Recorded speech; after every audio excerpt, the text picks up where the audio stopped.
I'd like to welcome you all out to Science in the Parks again. Today we are at the Muir Park in Marianna, Florida, and the reason why we've chosen this park is because our episode today is on science of sports. And my name is Jeff Bodart. I am the co-sponsor of the Chipola Science Club, or Student Scientist Association. And basically, when you think about science, you always think about trying to apply a force to an object and changing its motion. That is, you've got a ball coming towards you and you've got to hit it with a bat or hit it with your foot or hit it with your head or whatever you're trying to do and make the ball go the other way as fast as you can. This all goes back to something we've already talked about a little bit in the Science in the Park series. That is when we went and did the equilibrium one that had to do with Newton's second law of motion, where Newton said that if you apply a force to an object, it's equal to the mass of that object times its acceleration. Well, actually what we try to do in sports is we try to change what's called the momentum. And the momentum is given by the letter P. That's actually equal to the mass of the object times its velocity. So I can actually rewrite the second law, F equals ma, as this. Or in other words, we define something known as the impulse as the change in momentum. And basically what you're trying to do is apply a force for a given amount of time to cause that object to change its velocity. Here's the velocity right here. So that's what we're trying to do. But this formula, the reason why I put this up here is not to make everybody disinterested in what I'm saying, but it's because this force times the time really tells me what's going on. It tells you a lot of what sports coaches a lot of times tell their students. That is that you want to apply a force for as long as possible. So you actually want to have a follow through. If you guys will throw me the ball. Wrong ball. Wrong ball. Sorry. All right. So if I have this ball and I hit it in a certain way, that is I hit it off to the side, you'll see that it doesn't go very far. But if I come over here and I actually try hard to hit the ball right in the middle and follow through or hit through the ball, you'll see that it will go quite a distance. Well, it would have gone further if the ball would be more inflated, but that's the whole idea behind the impulse momentum theorem and the contact time or the follow through in hitting an object. So we're hitting objects with a ball, accelerating them in the second law, and that for a given amount of time or for as long a time as we can make it change its velocity. Now, I'd like to have Jared Holcomb come up here. He's going to talk to us a little bit about football and science. I want to ask him a few questions about his time at Chipola first. How are you doing, Jared? I'm good. How are you, Dr. Bodart? I'm doing good. First of all, how long have you been going to Chipola? I'm in my second year at Chipola. And what are you majoring in? I'm majoring in secondary science education. Good. What are your plans to do after Chipola? After Chipola, well, I'm going to be there for 2 more years and get my bachelor's, and then I'm going to go get my master's at FSU in ed leadership, and I want to eventually come back and teach at Chipola. All right, good. I'll leave it to you, and you can tell us what you got in store. So I'm going to be talking about the aerodynamics that go into playing football. So when the quarterback throws it, what they're trying to do is throw it as far and as fast as they can to get it to the next person so they can score a touchdown. It has inertia in the air whenever it's going, which is the tendency of an object in motion to remain in motion. But however, because of the force of gravity, it pulls the ball down, and the force of air resistance slows the ball down. The quarterback must balance the momentum that he provides the ball through the motions of his arm and body with the rate at which gravity and air resistance pulls it down slowly. So aerodynamics is involved during the pass because it will travel further and straighter if it's spinning along its axis. That's whenever you see the football players throwing it and it's spinning. That's why they throw the football with an overhand or sidearm motion in order to impart a spin onto the ball. And so when thrown with a spin, the ball's angular momentum points in the direction of its long axis. At the same time, torque, due to air drag, is pointing perpendicular to the angular momentum. And as the ball travels on its semi-parabolic arc, wind torque produces a small change in the ball's angular momentum, which allows the ball to continue to rotate around its trajectory. Thus, spinning stabilizes the football through angular momentum and torque, allowing it to continue to travel in a spiral. When thrown in this manner, the ball gains an orientation that gives it the smallest possible cross-sectional area against oncoming air, which causes the least amount of aerodynamic drag. And if the ball does not spin properly, air travels excessively under its tip as it descends, causing it to tumble and lose some of the forward momentum that it has due to a greater cross-sectional area being exposed to the wind. However, when the quarterback does throw a pass with the proper amount of spin, the football will travel the maximum amount of distance, and that's all I've got. So that's how the football aerodynamics plays a big part in football.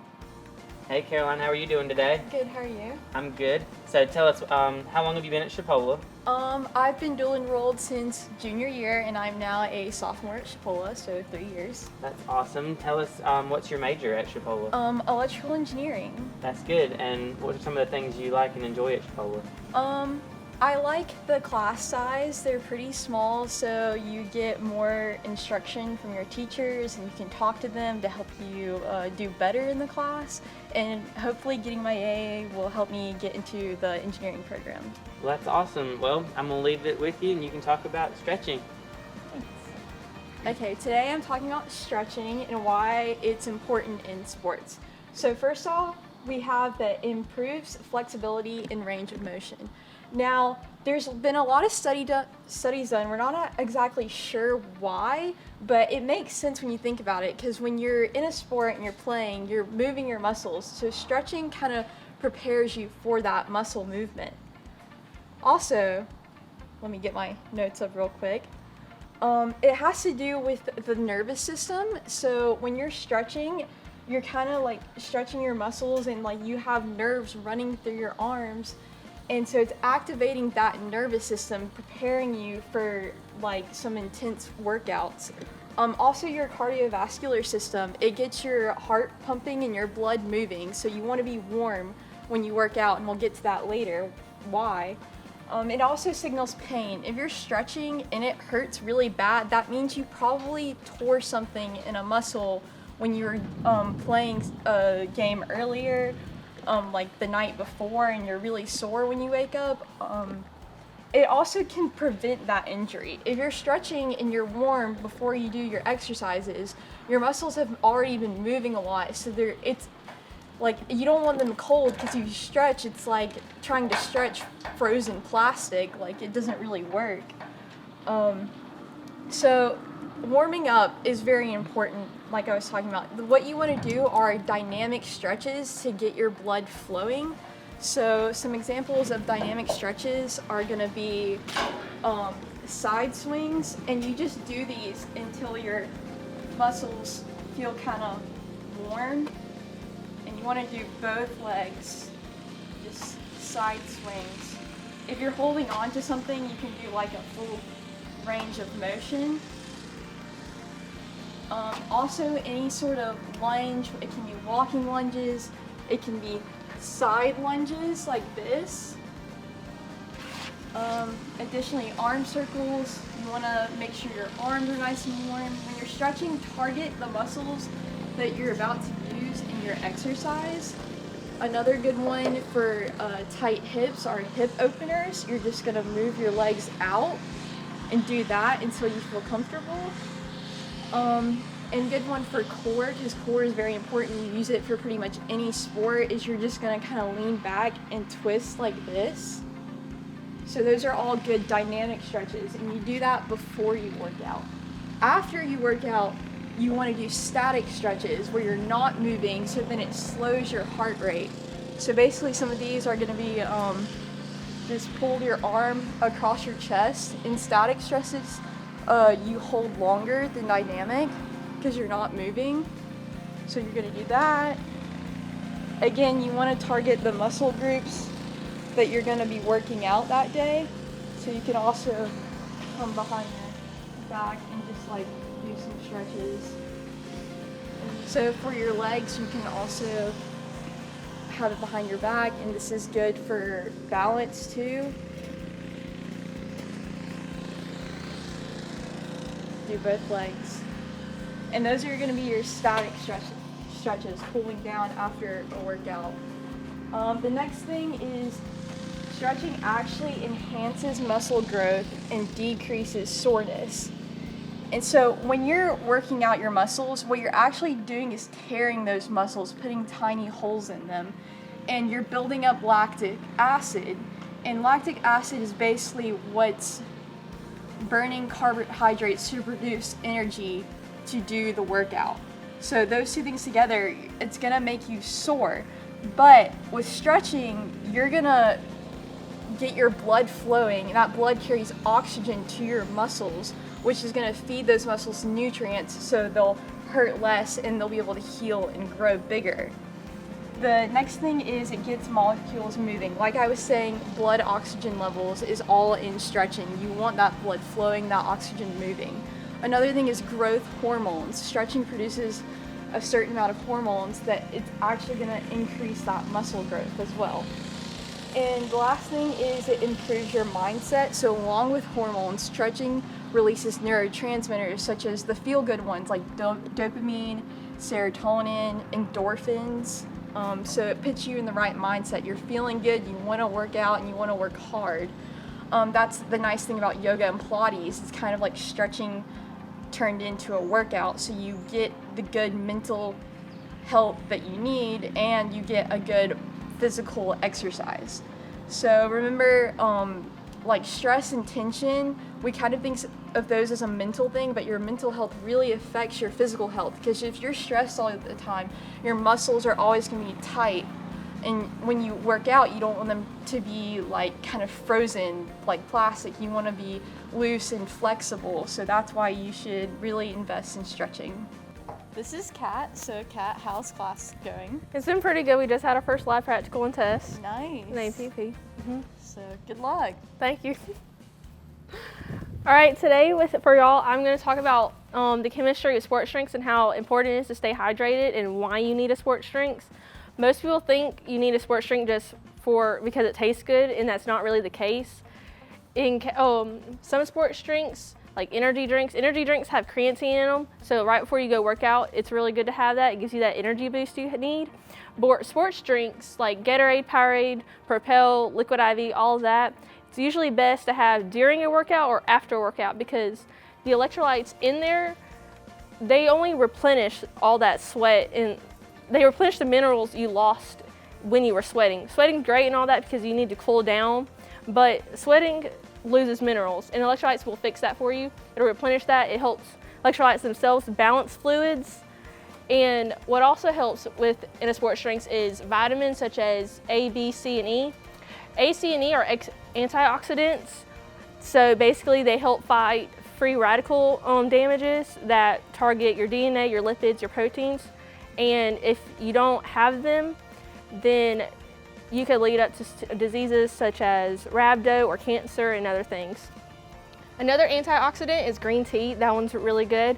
A really good vitamin though is B. However, it does affect people differently. For me, it gives me a lot of energy. It helps my performances, and it just helps a lot. But for other people, it makes them like a crack addict. They just start shaking, they can't focus, they're haywire, they just go haywire. So basically, this is all you need for sports drinks. But the most important thing with this is that water is most important. When you're drinking a sports drink, you need to at least have 2 bottles of water before you drink a sports drink, or at least after you drink a sports drink, because hydration is super important, and you're not going to get all the hydration you need in one of these. Every day when it's hot outside, not like right now where I'm wearing a jacket and it's kind of breezy, but when I'm working at the farm where it's super hot outside, I'll get a liquid IV. Anyone who knows me knows I get super dehydrated super fast, and it's usually because I don't drink enough water or I don't drink enough water in a hot day. So now we have Dominic here. He's going to talk about sweating. Dominic, what's your major here at Chipola? I'm just getting my AA at Chipola. And what are your plans after Chipola? I'm going to find a college and pursue digital engineering and trying to get into coding. And are you a freshman or a sophomore here? I'm a sophomore. It's only my second semester here, but I've been here technically 2 years. Okay, well, I'll leave you to it. Talk to them about sweating. So sweating is the process through which our body uses perspiration to try and maintain homeostasis.